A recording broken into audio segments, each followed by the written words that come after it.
ya betul-betul Jokowi bagian penting dari pengerusakan KPK. Saya juga setuju nih kalau seandainya DPR kenapa nggak bikin angket sekalian, ya kan? Jangan hanya karena MK aja kemarin mau diangket. Iya, betul. Ini jauh lebih penting. Eksekutif, pelaksana undang-undang dan segala macam. Pelaksana undang-undang dan dia di ranah eksekutif. Kalau dulu kita nggak setuju ya. Begitu KPK yang dulu diangket, kita tolak. padahal belum bagian dari eksekutif. Dulu diangket kan. Nah, kenapa sekarang nggak diangket gitu? Iya. Nah, ini pesan juga buat DPR ya. Ayo ini bisa udah memenuhi syarat untuk diangket karena dia sudah ditaruh di ranah eksekutif. Iya. Clear kan dong?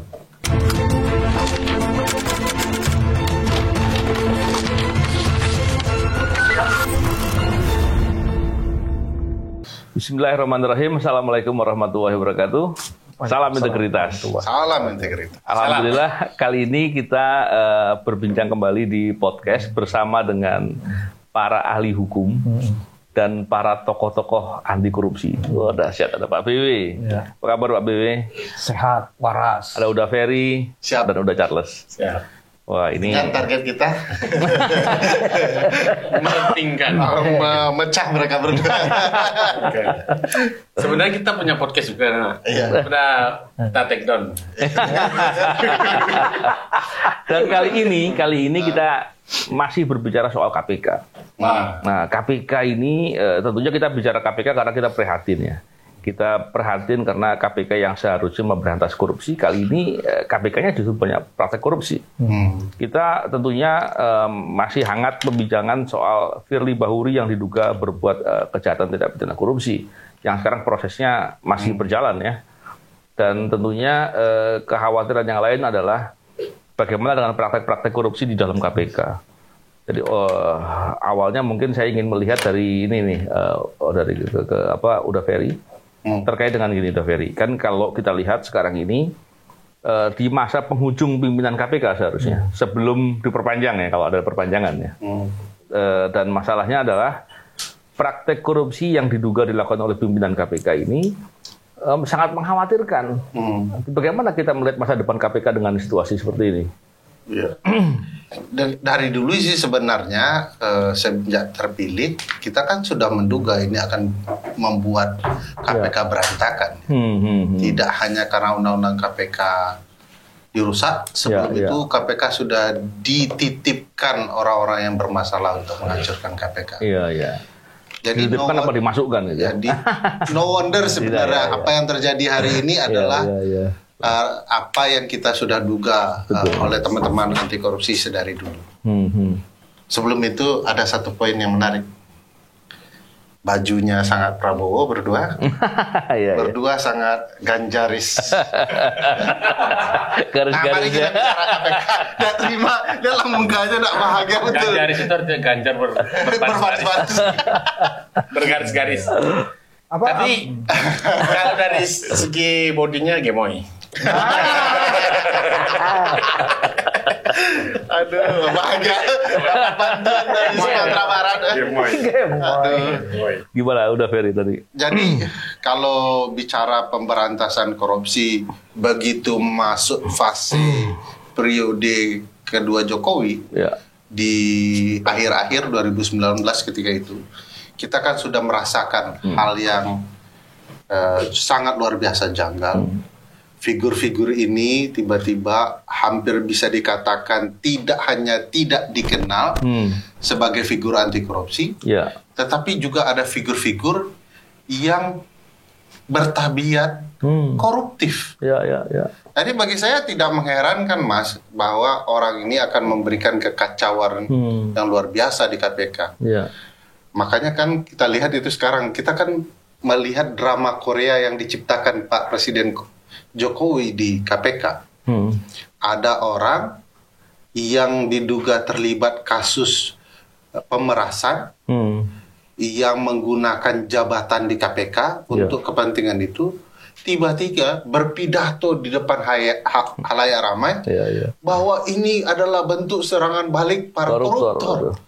Padahal dia sendiri punya catatan track record betapa bermasalahnya dengan etikanya, dengan dugaan membantu koruptor, bocornya berbagai sprindik perkara sudah pernah diulas oleh teman-teman mantan KPK di podcast ini. Dan itu nggak mungkin ini ya, nggak mungkin iseng ya. Nah, itu bukan iseng berhadiah, itu catatan penting kenapa kemudian dia bertindak seperti ini dan kenapa KPK hancur di tangan pimpinan KPK ini. Nah, bagi kita sendiri ini memang sesuatu yang sudah diduga hanya karena penyelenggara pemerintahan abai dengan alarm dari publik itu soal orang yang berbahaya seperti ini. Bagi saya KPK hanya bisa baik kalau Firly dicabut. Kalau ini publik Indonesia ibarat penonton sepak bola dan presiden adalah pelatih sepak bola, ini orang sudah berkali-kali memperlihatkan kualitas rendah pemberantasan korupsi yang ada di dirinya dan tidak menyerang lawan, tetapi pertahanan anti korupsi sendiri. Jadi dia kayak mau menciptakan gol bunuh diri berkali-kali ke jantung pertahanan anti korupsi di Indonesia. CPI kita hancur berantakan, mau tidak mau pasti ada kaitan dengan apa yang dia lakukan di KPK. Sayang dia kayak punya kekebalan tersendiri, Mas. Menarik itu, kebal sepertinya. Berkali-kali teman-teman sudah berpikir, nih bakal masuk nih orang. Bahkan tasnya begitu sangat berharga kan, menutupi mukanya yang bermasalah, tak tahu malu dan segala macamnya itu. Faktanya lolos lagi. Ini memang betul-betul lumayan sakti lah di dalam upaya membenahi pergerakan anti korupsi karena dia bisa menghindari berbagai jebakan antar koruptor yang saling kan mereka saling menjebak sendiri nih. Dan dia selamat dari jebakan para koruptor lainnya demi tabiat koruptor. Jadi KPK hari ini betul-betul sudah jadi alat dan itu alat Firly Bahuri. Masa ada institusi KPK punya ruangan membahas isu Firly sendiri? Bahkan selama ini kalau kita lihat pimpinan KPK yang dikriminalisasi pun dalam kasus korupsi itu nggak pernah menggunakan KPK. Nggak pernah, tapi pakai advokat sendiri. Memang ini khusus nih orang. Ini udah kasusnya diduga benar, diyakini benar, pakai lembaga KPK pula. Dan dia sendiri tidak bisa menjelaskan apa yang dia alami di kepolisian kemarin, betapa malunya dia, penjelasannya juga sangat tidak nyambung dengan tugasnya sebagai pimpinan KPK, dan tidak perlu apa yang dialami dia di kepolisian dijelaskan di KPK. Tapi saya sadar sekali lagi, kita no wonder nih orang sudah berkali-kali melanggar etik, jadi jangan kita tanya kenapa dia menggunakan KPK. Loh, dia saja tidak peduli terhadap KPK dan standar etik yang ada di KPK. Menarik sekali. Dan Uda Charles, kalau Uda Charles kan ini ya, aku pengen melihat ini ya, pandangannya Uda Charles terkait dengan masalah Firly ini. Kenapa? Karena kita kan tentunya berharap KPK itu menjadi teladan ya, dalam upaya penegakan hukum terutama pemberantasan korupsi. Hari ini justru malah pimpinan KPK yang diduga atau diyakini bermasalah dalam perkara tindak pidana korupsi malah melakukan kegiatan dalam rangka pencegahan korupsi, sosialisasi. Saya khawatir keteladanan ini lama-lama hilang, kepercayaan publik semakin hancur, dan banyak lagi dampak-dampak yang lain. Catatan Charles gimana? Tunggu dulu, jangan jawab dulu. Ada pertanyaan. Mana yang lebih gemoy saya dibandingkan Firly? Nah, jawab. Mana yang lebih gemoy? Firly dia main badminton. Oh iya. Ini main? Nonton. Tapi main badminton sama siapa? Siapa itu? Ya Allah, yang di pinggir duduk berdua itu. Bukan cuma ngobrol aja tuh. Ngobrol ya? Nggak main dia. Silakan Pak. Kalau saya lihat sih maling teriak maling. Ya. Ada lagunya tuh. Ada lagu Alfa, maling teriak maling, sembunyi balik dinding, pengecut lari terkencing-kencing. Tetap nggak tahu. Ini bukan sembunyi, bukan di balik dinding, di balik tas ya. Jadi dia di balik tasnya dia. Kan lari tuh, tapi nggak sempat terkencing ya. Iya. Orang-orang soleh gitu ya. Dia nggak pernah dengar lagu itu ya. Dan saya selalu gini Bang. Jadi arah pembicaraan kita itu pada posisi yang tetap memandang KPK penting. Iya. Dan itu saya dari dulu kan ketika ada wacana, kita kan sempat marah dulu ya. Udah bubarin aja KPK. Seperti diinginkan oleh para politisi Senayan gitu ya. Alhamdulillah bertahan gitu ya. Jadi walaupun mereka berdarah-darah, dan saya tetap gini jujur nih Mas Wiwi, saya mengapresiasi teman-teman di sana yang masih bertahan. Iya. Saya selalu katakan itu. Kita kan tahu juga ya tekanan apa yang mereka lakukan, yang alami gitu ya. Bahwa tetap kan masih ada OTT. Maksudnya teman-teman tuh Firly? Enggak dong, teman-teman kita yang nggak dikeluarin Firly. Bukan Nurul Gufron dan Alexander Marwata bukannya. Nggak mesti jelas nih. Karena katanya bisa bersayap ini. Teman yang mana? Karena walau bagaimanapun mereka keluarga kita. Iya. Seperti kata Pak Anwar kan keluarga Indonesia. Anwar mana? Perjelas. Kenapa? Karena tetap ya kalau memang Firly yang bermasalah ya harus Firly-nya gitu. Saya termasuk yang kemudian kalau ada tikus ya jangan dibakar lumbungnya. Karena KPK itu sampai hari ini itu bagian simbol dari perlawanan terhadap korupsi, simbol dari gerakan anti korupsi. Makanya separah apapun kita harus pertahankan itu. Dan saya selalu percaya badai pasti berlalu.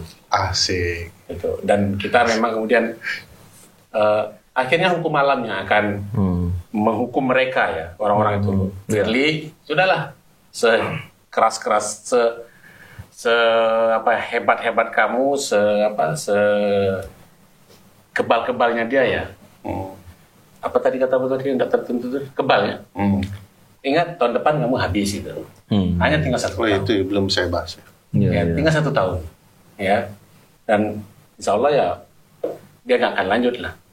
Dan itu makanya di sini untungnya kita bicara negara yang kemudian memberikan pembatasan kekuasaan itu. Jadi dan saya meyakini hari ini dia tuh lagi mengalami kegalauan. Stres berat lah paling enggak ya. Oh iyalah. Dia sudah post power syndrome sebelum post itu terjadi. Udah sindrom duluan. Sindrom before post. Betul nggak itu?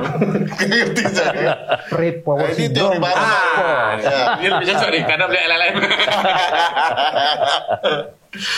Pre-post power syndrome. Wah asik. Jadi 1 tahun ini teori baru. 1 tahun ini saya yakin dia lagi coba bergening, ya mungkin lagi coba berpikir juga, jangan-jangan setelah saya selesai, ya kan, justru dia akan dicongkel-congkel. Nah sekarang aja udah mulai orang congkel.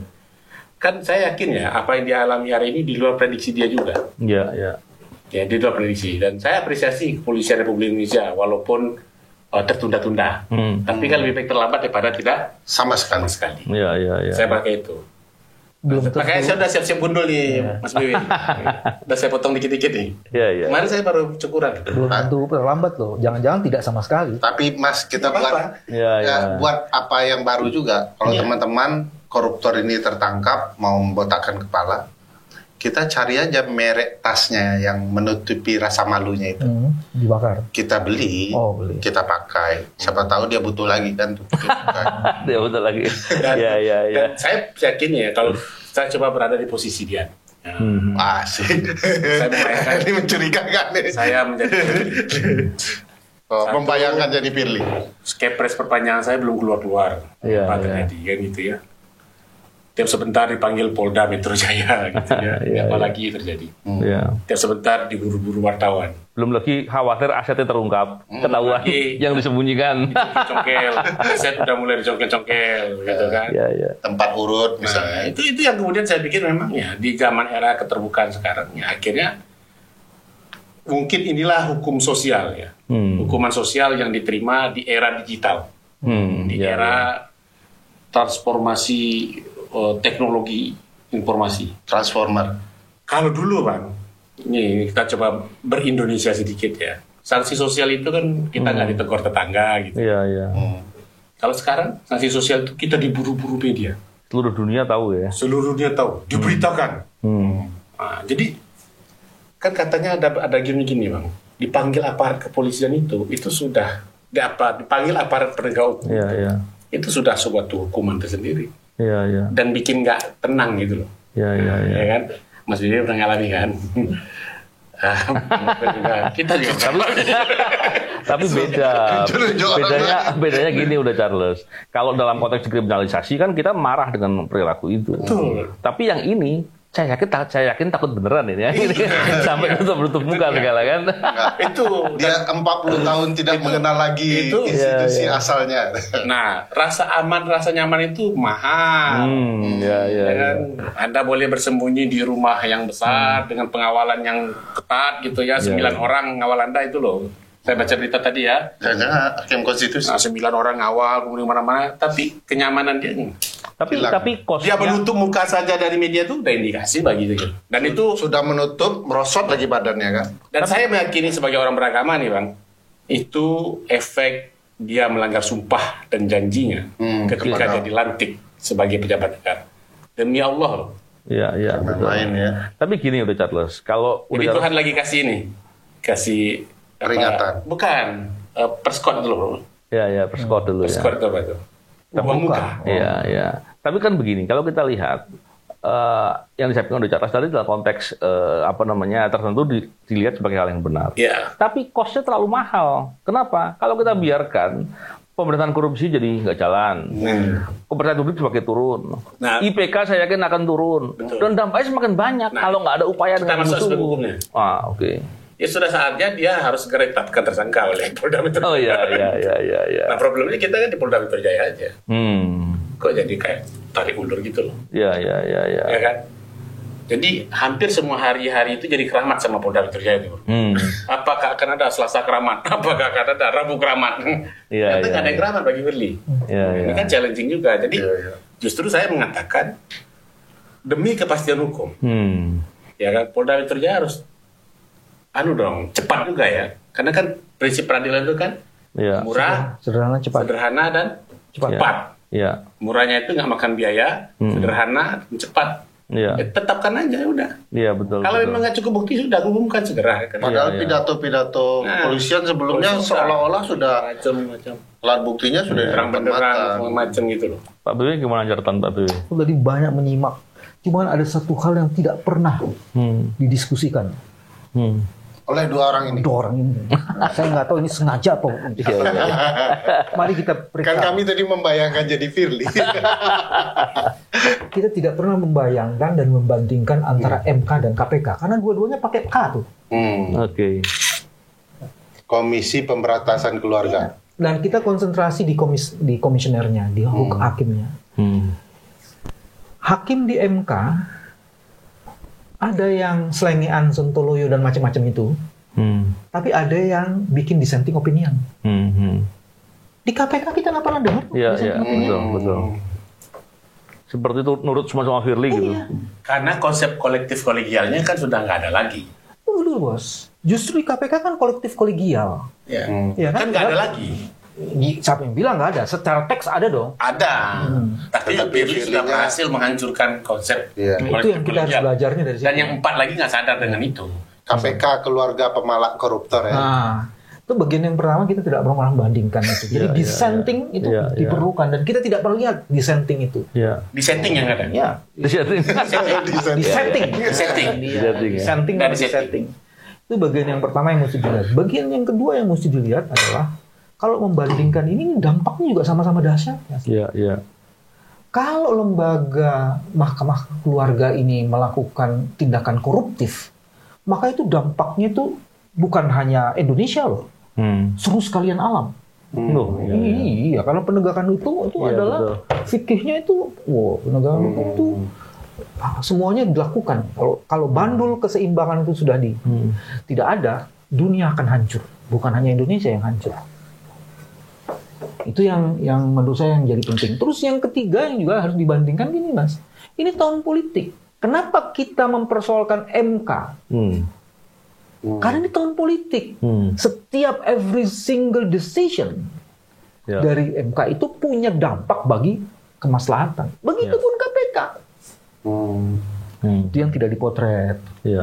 Nah sekarang yang kedua, orang banyak mencerca Firly. Padahal Firly itu justru sesuatu. Kita nggak akan mungkin melihat kehebatan pemberantasan korupsi kalau tidak ada contoh terburuknya. Baru terpikir sama saya. Ini harus kita bela. Dia menjadi contoh terbaik atas kejahatan. Berarti Mas BW ada kepentingan. Orang best practice. Kalau bad practice. bad practice, nanti kadar dia Jadi diduga seperti itu, Bos. Jadi jangan kalau kita menghina dia, jangan boleh. Kamu tuh bagaimana sih? Dia kan tetap human. Dia bukan animal, dia human. Hormati dia.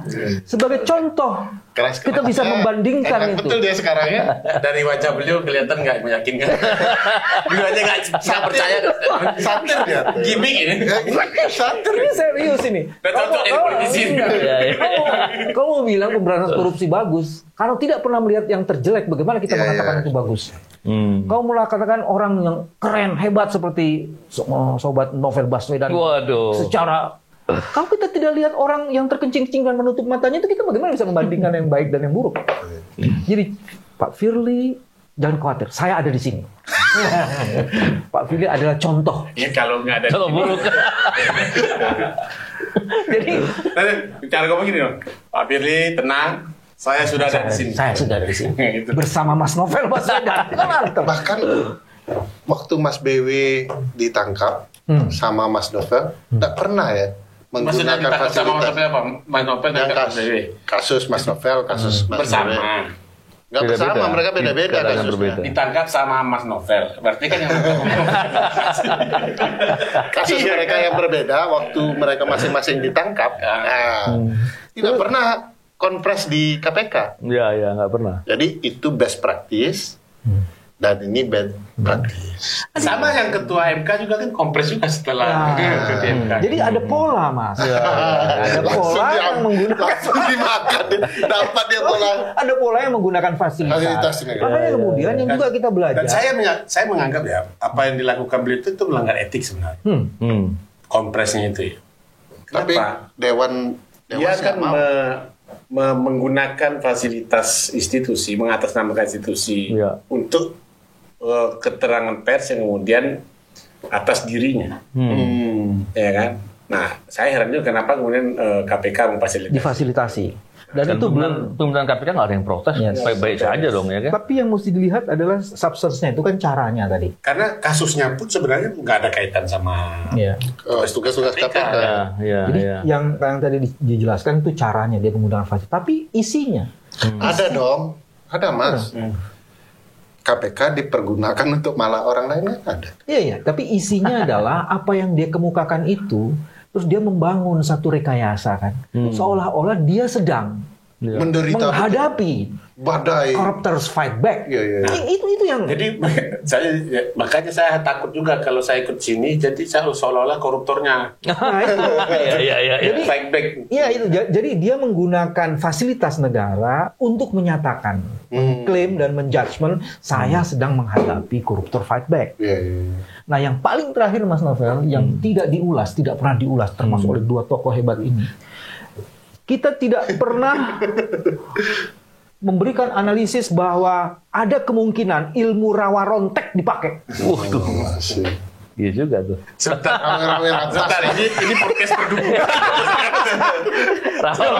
Rawa rontek orang tak akan mungkin bisa dimatikan. Rawa rontek selama dia masih menjejak tanah, maka dia tidak bisa dimatikan. Jangan-jangan ilmu itu sekarang dipertunjukkan, dan ilmu ini penting di tahun politik. Pantas di TV saya lihat waktu dia konpres, saya lihat kakinya. Tak menyentuh bumi. Begitu di mobil kan tidak ngeliwat, tidak menjejak bumi, dia ketakutan. Tapi begitu menjejak lagi, udah gagah lagi dia.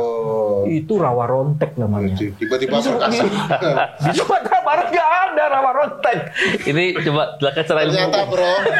Ternyata bro, ternyata orang hukum yang kita kagumi dan analisanya cuma segitu.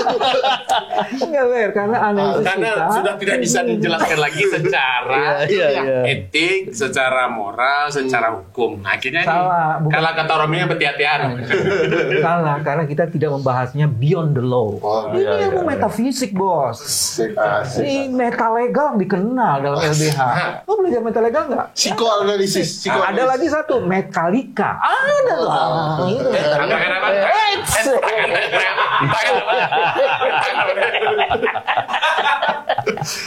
Tapi saya ya Allah. Kita bahas ini nggak selesai. Nah, tapi sekarang yang serius. Yang beyond itu yang serius ini pola. Kalau yang beyond itu Bang. Yang beyond itu rawa rontek segala macam. Saya percaya kepolisian Republik Indonesia bisa mengatasi itu. Oh. Nah, kalau dia punya ilmu Pangeran Bandung Bondowoso. Biasanya kan kalau diperiksa di polisi kalau ada yang begitu-begitu kan ditelanjangin tuh. Set, gitu kan. Tapi ini kan nggak pernah ditelanjangin. Lepas jimatnya kan, baru digebukin. Tapi apa enggak kepolisian merasa terhina dengan tuduhan Pak Firly? Koruptor ini koruptor fight back. Seolah-olah institusi kepolisian itu koruptor yang sengaja menggunakan kekuasaannya. Artinya pernyataan Pak Firly bisa diduga dan diinterpretasi seperti itu ya? Bukan diinterpretasi, bagi saya itu tuduhan kepada institusi kepolisian. Karena dia menjelaskan ini badai serangan balik koruptor terhadap dirinya.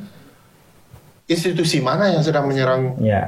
Kalau tidak dianggap itu institusi kepolisian. Jadi ini orang sembarang tuduh ya, mau mengklarifikasi banyak hal. Enggak, dia karena itu pakai referensi yang kita gunakan juga. Referensi yang kita gunakan waktu bela Bang Novel. Oh, dia melihat ya, jangan-jangan ini bisa dipakai. Kalau siapapun yang diserang di KPK, yang dikritik di KPK itu adalah dia mengeneralisir. Dia menggunakan teks tapi tidak melihat konteks. Tapi saya melihat ini serius nih, Mas. Jadi tadi nggak serius, Mas? Ini sangat serius. Serius. Pola korupsi itu selalu melibatkan banyak orang dan mengamankan harta-harta hasil curian. Jadi bukan tidak mungkin sekarang ada aset-aset yang disembunyikan, diatasnamakan misalnya keluarganya, istrinya barangkali. Ya bisa keluarganya, bisa istrinya, bisa anaknya, dan bisa yang lain-lain. Bisa seperti itu. Saya kalau melihat dugaan kasus ini kan banyak, Pak. Saya yakin ya, artinya kalau ini benar bahwa selama ini banyak praktek korupsi yang dilakukan, pastilah banyak harta yang disembunyikan. Jadi penanganan kasus ini mestinya tidak hanya di kasus pokoknya saja, tapi bagaimana juga ini bisa memotret tentang kasus-kasus lainnya. Dan sebetulnya ini momentum, karena begini, udah Ferry, udah Charles sama Pak Bibi. Kasus pemerasan terhadap sebagai bentuk tidak pidana korupsi pemerasan dalam tidak pidana korupsi ini jarang sekali orang berani melapor. Jarang sekali orang berani melapor. Kenapa? Karena ketika dia melapor, kan pelakunya kan penegak hukum kan, dia bisa kenakan dengan lebih keras, dia bisa gunakan segala kewenangannya. Perkara suap kan. Makanya kalau kemarin kita lihat kan SJL ketika ditanya sama media, kan dia nggak mau jawab, dia bilang saya masih terborgol.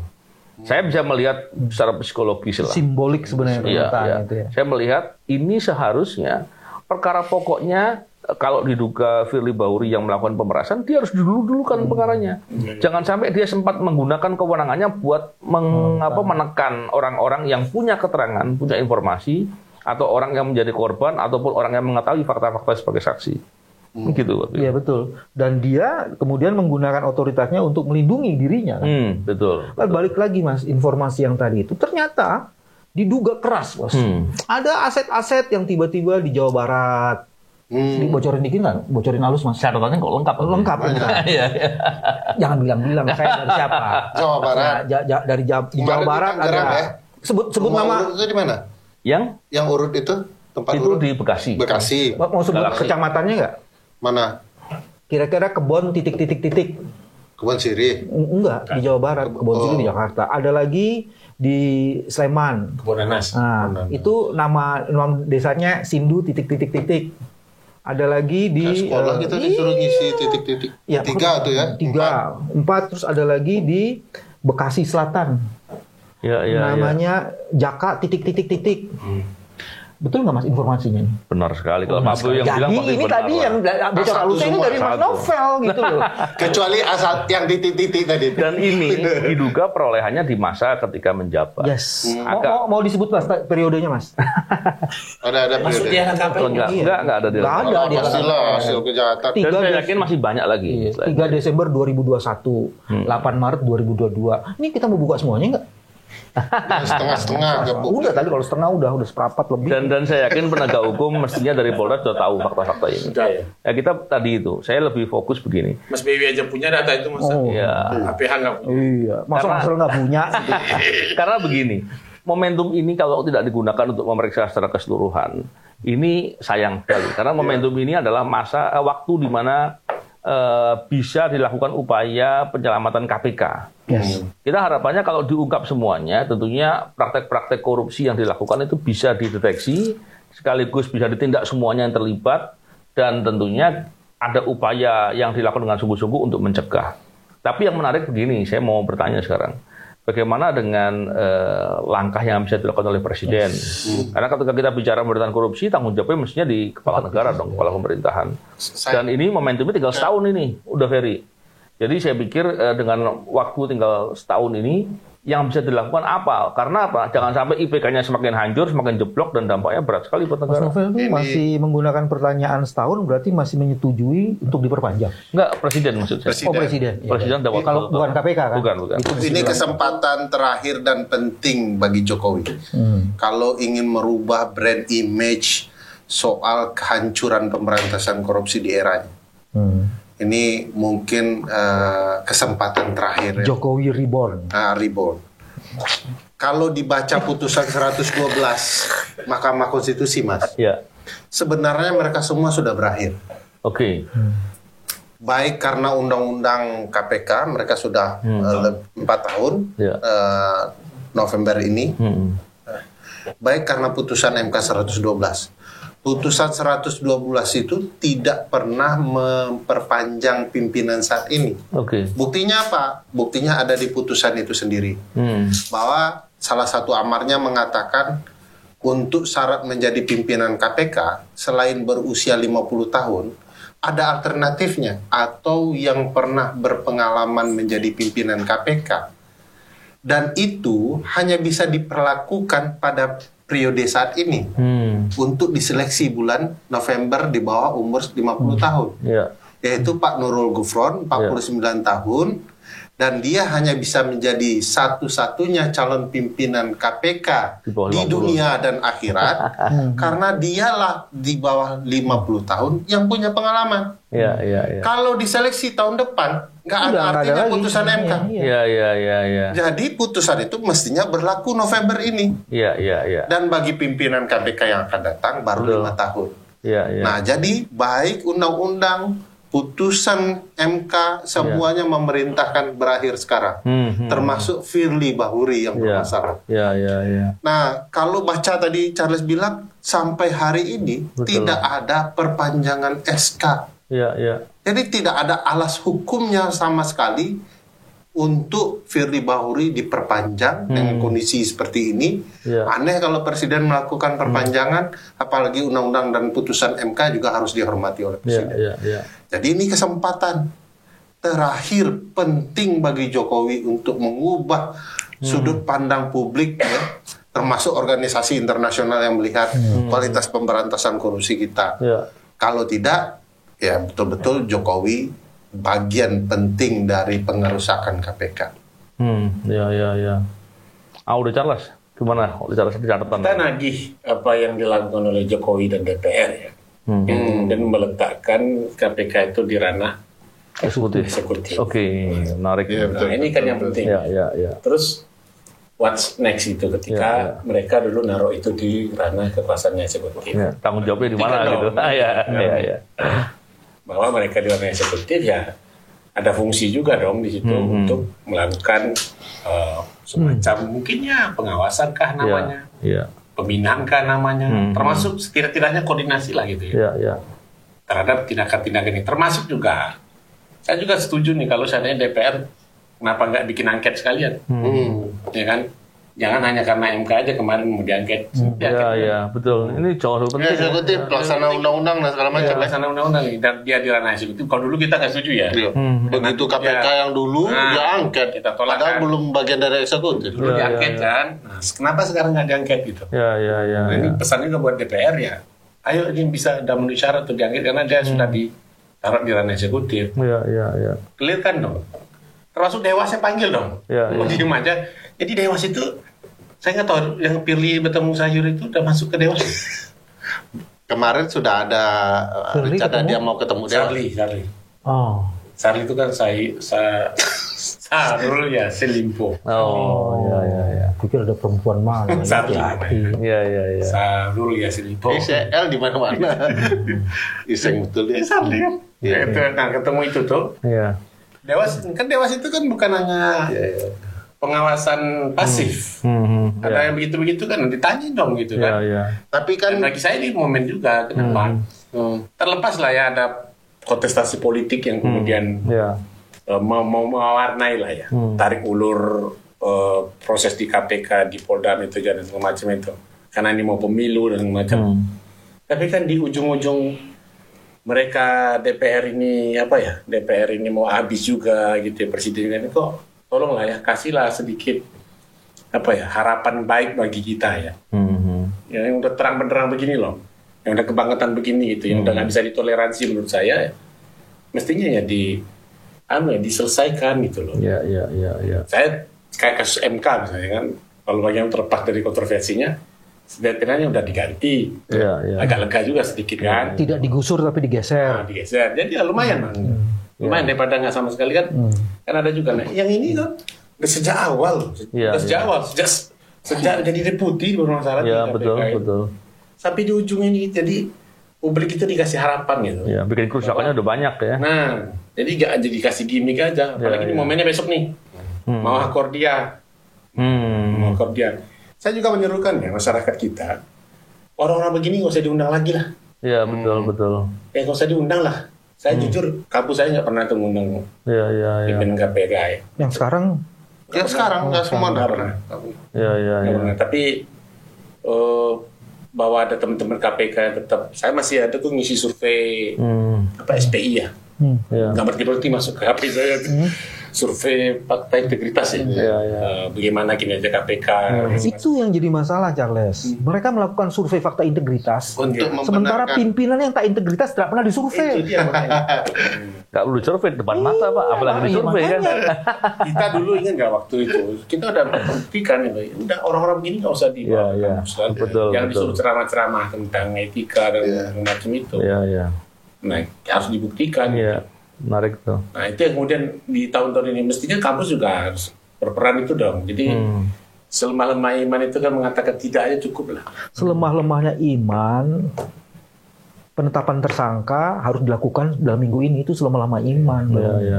Iman siapa? Iman kita? Iman kepolisian? Ini kan imam penegak hukum. Hadiah yang menjelang hari anti korupsi sedunia ya. Baik, saya kira itu menarik sekali diskusi ini. Kita tutup sampai di sini. Kita tunggu apakah betul dalam minggu ini akan ada penetapan tersangka. Amin. Oke. Apakah ilmu ranca engkek tetap berlaku? Atau betul-betul cuma dari ada upaya menyelamatkan KPK. Dari janji botak, Bang Novel udah botak duluan kan. Itu udah yakin ya. Offside.